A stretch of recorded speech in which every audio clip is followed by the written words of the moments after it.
ዞባ ቀርና አፍሪቃ ዝምዕብል ዘሎ ሓደገኛ ደበና ኩናት ብሕታዊ ከዓግቶ ዝኽእል ሓደ ፕሬዚደንት ሃገር ምዃኑ ዘመላኽት ሓዱሽ ትንታነ ወፅሎም ዝተፈላለዩ ሃገራዊ ረብሓታት ዘለዎን ሃገራት ማእኸላይ ምብራቕ ነቲ ኣብ መንጎ ኢትዮጵያን ኤርትራን ተፈጢሩ ዘሎ ወጥሪ ናብ ኩናት ክደፍኦ ከም ዝኽላም ዘመልክቱ ምዕባለታት ከም ዘሎም እቲ ትንታነ አጠንቂቆሎም ብዝርዝር ሒዝና ያለና ኣብ ሱዳን ስሉሳዊ አኼባ ጽምዶ ሓይልታት ህወሓት ሻዕብያን ፋኖን ከም ዝተኻይደ ዘመልክት ሓዱሽ ዜና ወፅሎም ዓሰብ ናይ ኢትዮጵያ ዝብል ጽሑፍ ወተሃደራዊ ምርኢት ኣብ ኢትዮጵያ ኣካታዒ ኣርእስቲ ማሕበራዊ መራኸቢታት ኮይኖሎም ብወገን ኤርትራ ክወሃቦ ዝኽእል ግብረ መልስ ድማ ብብዙሓት ኣካታዒ ኮይኑ ቀጽሎም ፕሬዚደንት እስራኤል ኢሳቅ ሄርዞግ ኣብ ዝቕጽል ዘሎ ሰሉስ ኣዲስ አበባ ከኣትዮም بجنرال عبد الفتاح البرهان زمرح سراوي سودان مشاركتون بزفن وكبيد متقعتيم كاب RSF نزغاطمم كبيد كببا كم زموكتو تغليصلم كاب تግራይ ሆራይዘን ዝኽብረ ሰላምታና ኣብ ዘለኹም ይብጻሕኩም ነስዓ ዝበና መሐደሽቲ ምዕባለታትን ዋናው ዜናታትን አላሊናኩም ለናም ብዝርዝር ክንሪኦም ኢና ሰብስክራይብ ላይክ ሼር እንዳግብርኩም ዜናታትና ከሳም ወዳታ ተኸታተሉ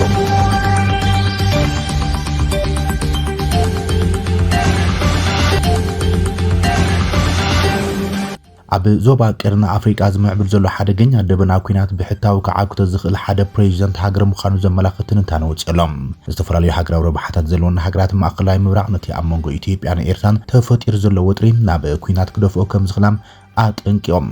ጉዳይ ኢትዮጵያን ኤርትራን በፕሮፌሰር መሐሪ ታደለ ማሩ ኣብ ዝቀረበ ሓደ ትንታነም ልቢ ዝሰብር አፋፍነት ቀጥታዊ ወተሃደራዊ ግጭት ኢትዮጵያን ኤርትራን ዝጋሃደሉ ዕድል ካብ መዓልትና መዓልቲም እናወስኸ መጽየሎ ኢሎም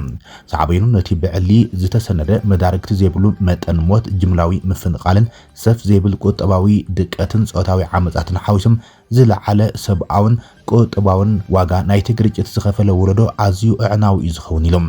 ቀርና አፍሪካ ኾነ ዓለም ኣብ ዞባ ካልእ ኩናት ክጻውሩ ኣይክሉን ዝበለት ፕሮፌሰር ነዚ ኩናት ንምክልኻል ዘሎ ዕድል ብቁልጥፍና ፀበበ ይኸይድ ከም ዘሎ ጠንቂቆሎም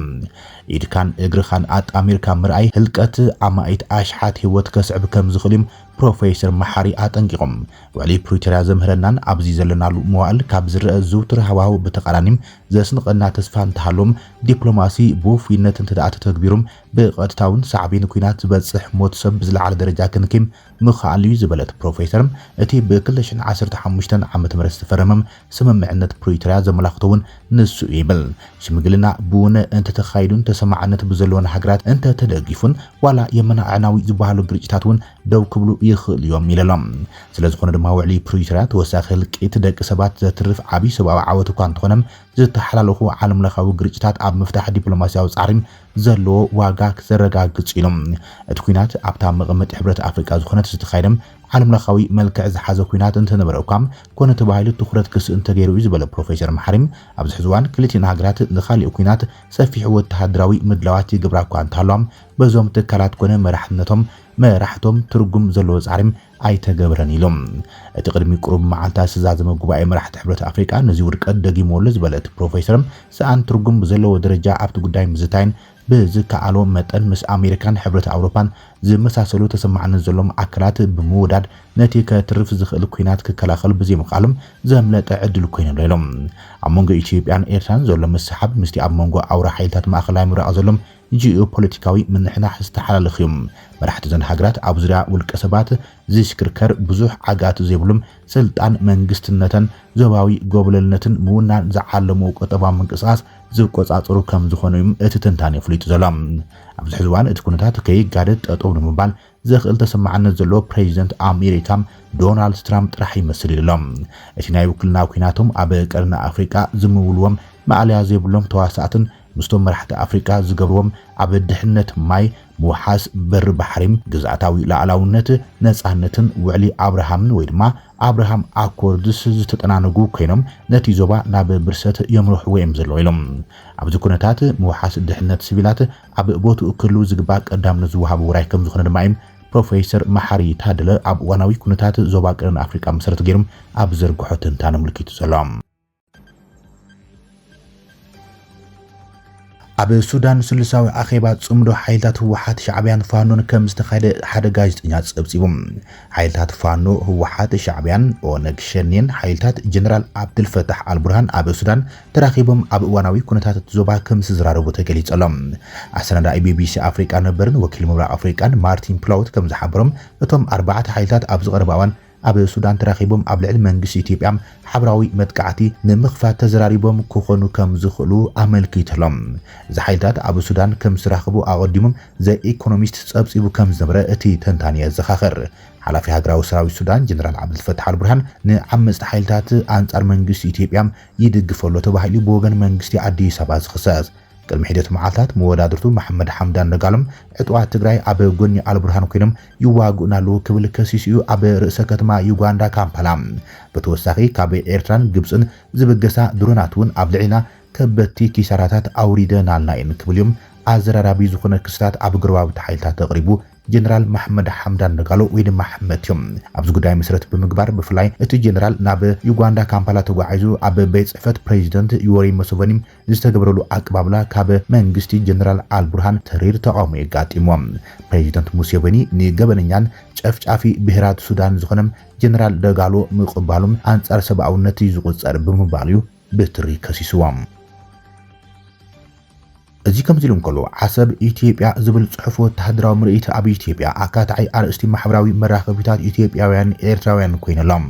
ኣብቲ መበል 65 ዓመት ዝኽሪ ፍሉይ ስርሒት እዚ ሰራዊት ምክልኻል ንምኽባር ኣብ ከተማ ሃዋሳ ኣብ ዝኻየደ ሰልፊ ወተሃደራዊ ኤሊት ፎርስ ተራእዩ ምስልታት ሓደ ዓሰብ ኢትዮጵያ ዝብል ጽሑፍ ዘለዎ መርከብ ኮይናም ዘለዋ መርከብ ኮይናም ኤሊት ፎርስ ኢትዮጵያ ድማ ዕጹብ ማዕጾ ሰቢራም ንጸላእትናም ተዓጺና ክንብር ኣይንኽእልና ዝብል መልእኽቲ ዘሕልፍ እዩ ብምባሎም ኣዘዝ ሰራዊትን ፖለቲከኛታትን ኢትዮጵያ እናገለጹ ውዒሎም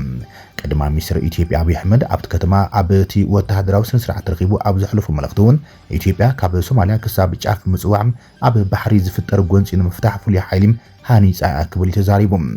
ኢትዮጵያ ካብ ጫፍ ሶማልያ ክሳብ ጫፍ ምጽዋዕ ኣብ ባሕሪ ዝፍጠሩ ግርጭታት ንምፍታሕ ብቴክኖሎጂን ክእለትን ምቅራስን ዝተዓጠቑ ፍሉያት ሓይልታትን ትካላት ሃኒጻ ምህላም እቲ ቀዳማይ ሚኒስትር ተዛሪቦም ንፍሉይ ስርሒታት ትእዛዝ ሓይልታት ምክልኻል ኢትዮጵያ ዝመርሕ ሌተናንት ጀነራል ሹማ ኣብዴታውን እቲ ኣሃዱ ብመንግስትን ዝወሃቦ ዝኾነ ይኹን ዕማም ንምፍጻም ድልው ከም ዝኾነ ገሊጾም ኣዛዚ ዕጡቕ ሓይልታት ኢትዮጵያ ዝኾነ ቀዳማይ ሚኒስትር አብይ ነዚ ዝገለጸም ኣብ ስታድየም ሃዋሳ ኣብ ዝተኻየደ መበል 65 ዓመት በዓል ፍሉይ ስርሒታት እዚ ሓይልታት ምክልኻል ኢትዮጵያ ኣብ ዘካይዶ ስነ ስርዓት መደረ እዮም እቲ ሓይሊ ኮማንዶ ኣብ ኣየርን ጸረ ሽብራን ከምኡን ፍሉይ ሓይልታት ሓይሊ ባሕሪ ዘጠቓለለ ምርኢት ቀሪቡ ብኣሽሓት ዝቑጸሩ ኣባላት እቲ ኤሊት ሓይሊ ኣብ ቅድሚ መራሕዮም ቀዳማይ ሚኒስትር አብይ ፍሉይ ዝበለ ወተሃደራዊ ምርኢት ቀሪቦም እዮም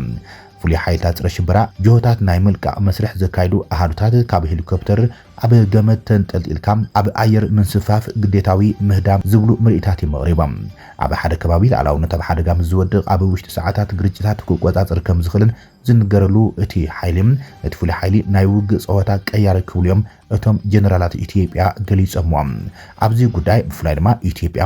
ዓሰብ ናይ ኢትዮጵያ ዝብል መርከብ ኣብቲ ወተሃደራዊ ምርኢት ምቕራቡ ድማ ብወገን ኣስመራ ተሪር ግብረ መልሲ ከስዕብ ከም ዝኽእል እዩ ተዓዘብቲ ዝገልጹ ዘሎም እቲ ኩነታት ሕዚ ብሓደገኛ መንገዲ ገመድ ዲፕሎማሲ ናብ ምፍታሕ ተቃሪቡ ዘሎም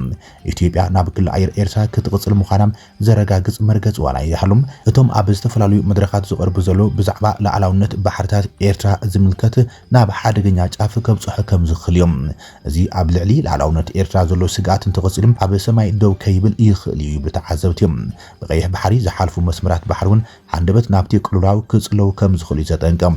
ታሪኽ ኣብ ሓደ ነጥቢ ንጽር እዩ ላዕላውነት ሓደ ህዝቢ ብዘይ ምላሽ ብተደጋጋሚ ክፈታተን ኣይክርን እዮም ቀጻሊ ጸቕጢ ሕነ ምፍዳይ ክዕድም ከም ዝኽእልን መጠንቀቕታ ዕሽሽ ምስ ዝበሃል ድማ ግብረ መልሲ ተሪር ክኸውን ከም ዝኽእል እዮም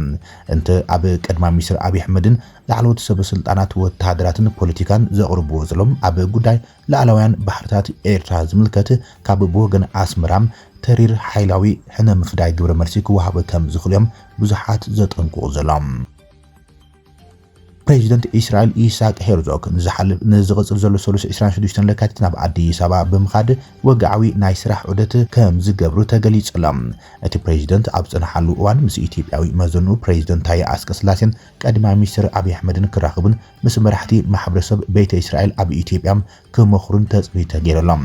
እዚ ዑደት ፕሬዚደንት ኢሳቅ ሄርዞግ ነቲ ኣብ መንጎ ክልቲአን ሃገራትን ህዝብታትን ዘሎ ታሪኻዊ ምሕዝነታዊ ርክብ ዝያዳ ዘጠናኽርን ምትሕብባር እስራኤልን ኢትዮጵያ ከምኡን ካልኦት ሃገራት ኣፍሪቃ ናብ ሓዱሽ ደረጃ ዘብጽሕን ዓብይ ፍጻመ ተባሂሉ ተገሚቱ። ኣብ ቀረባ ሰሙን ዋዕላ ሕብረት ኣፍሪቃ ዘእንገደት ኢትዮጵያ ቁልፊ ሃገር መሓዛ እስራኤል ከም ዝኾነትን ነቲ ዑደት ድማ ፍሉይ ኣቓልቦ ስሒባላ። እስራኤልን ኢትዮጵያን ነዊሕ ዘመናት ዝጸንሐ ዲፕሎማስያውን ባህላውን ታሪኻውን ህዝብን ህዝቢ ዝምድና ዘለዎን ኮይኖም ብፍላይ ድማ ኣብ መንጎ ህዝቢ ኣይሁድን ማሕበረሰብ ቤት እስራኤላውያን ኢትዮጵያውያን ዘሎ ጽኑዕ ምትእስሳር ዘርኢ ተባሂሎም። ቤት ጽሕፈት ፕሬዚደንት እስራኤል ኣብ ዘርግሖ መግለጺ ርክብ ክልቲአን ሃገራት ፍሉይ ምዃኑን ብዓሰርታት ኣሽሓት ዝቑጸሩም ኢትዮጵያውያን ኣይሁድ ቤተ እስራኤላውያን ናብ እስራኤል ተሰዲዶም ሕዚ ድማ ዘይነጻጸል ኣካል ሕብረተሰብ እስራኤል ኮይኖም ይነብሩ ከም ዘለዉ እዩ ኣመልኪቶም።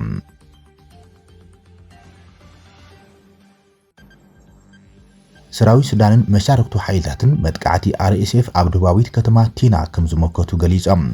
ሰራዊት ሱዳን መሻርክቱን ትማሊ ሰንበት ነቲ ብሓይልታት ቁልጡፍ ደገፍ ወይ ድማ RSF ኣብ ክልል ሰሜን ዳርፉር ኣብ ትርከብ ደቡባዊት ከተማ ቲና ዘካየድዎም ሰፊሕ መጥቃዕቲ ብጽረ መጥቃዕቲ ከም ዘፍሸልዎ ገሊጾም። ቲና ኣብ ደቡብ ሱዳን ጫድን ብምህላዋ ስትራቴጂካዊ ኣገዳስነት ዘለዋ ቦታ እያ።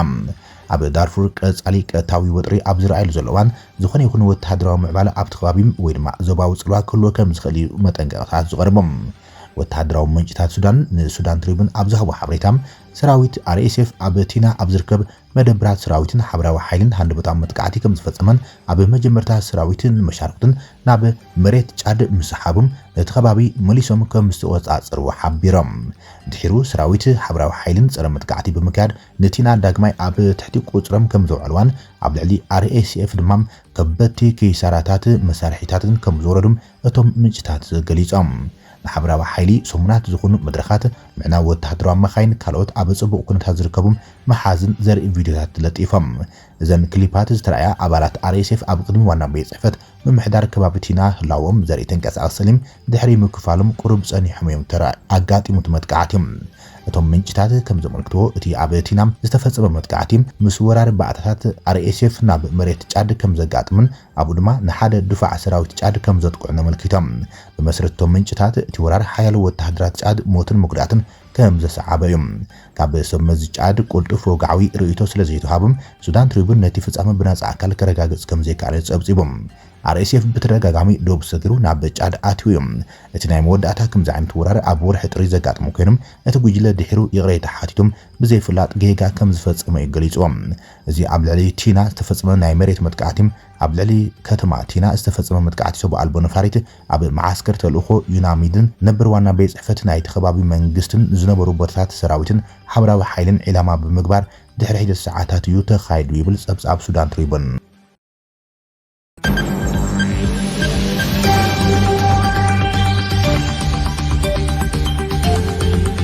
ክብራትን ፍትዋትን ተኸታተልቲ ዜናታትና ንይሳዕ ዝብልናይ መሓደሽቲ ምዕባለታትን እዋናዊ ዜናታትን ኣብዛዚምና ኣለና። ንሰናይ ምክትታልኩም ነመስግን። ሰላም።